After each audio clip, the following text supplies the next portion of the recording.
Hey friends, if you encounter the error Windows 11 could not automatically detect this network's proxy settings, then please watch this video. I will guide you through the process to fix it.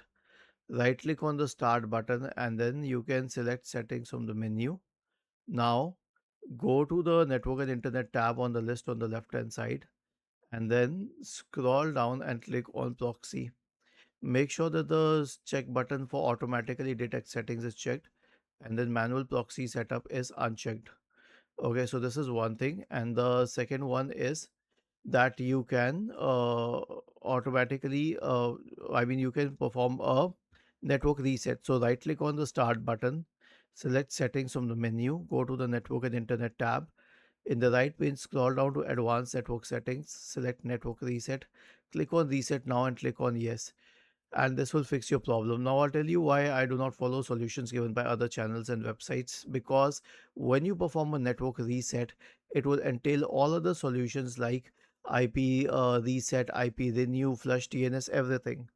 Was this helpful? If yes, then please subscribe to the channel.